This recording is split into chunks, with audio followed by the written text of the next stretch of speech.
तर जय श्रीराम मित्रांनो, आलतो बा खाली करायला. काय गाडी ते सोडून लावली होती आपलं खाली कराय. खाली करीत होते बघा ते. मग काय गाडी खाली करून जायचं होतं आपल्या ऑफिसला आलतो बघा. तर हे काय बाबूरावचा प्रत्येक ट्रिपला कुटाना काही ना काही चालूच असतं या माणसाचं. पण काय गाडी ते चालू होत नव्हती हो काय. तर मग गाडी ते चालू करून आलतो बघा आम्ही भरायला जाताना डिझेल ते टाकावं म्हणलं होतं. डिझेल ते टाकून आलतो पुढे कंपनीला. आता आज काही भरणार नव्हती, सकाळी भरणार होती. आम्ही खिचडीचं नियोजन केलं. पण काय पप्पा आले ते आपल्या सोबत. मग खिचडी ते खाऊन कंपनी जायचं होतं आपल्याला भरायला.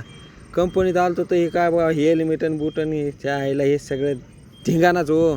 तर फायनली आपली गाडी लावली होती बा भरायला. 1-2 घंटे थांबून लावली होती भरायला. मग भरून ते आलतो पुढे. मग काय बंदुरात गाठ पडली होती तर लोणबेळला. काय ते जेवण ते करायचं होतं. जेवण ते करून आलतो बघा आपल्याला अहमदपुरातून निघालतो पुढे. आपल्याला जरा वायपर ते चालू करून घेतलं, बंद पडलं होतं. पुढे आलो तर काय हे दुसरंच नियोजन काही तर लावते बघा. हे गाडीला काही तर झालं, हिला दुसरीच गाडी न्यायला ओळ आलतो बघा वाटमध्ये टोल नाक्यावर. मग काय आता जेवण ते करायला थांबायचं होतं. तर जय श्रीराम मित्रांनो, व्हिडिओ आवडला असल्यास लाईक शेअर कमेंट फॉलो करा.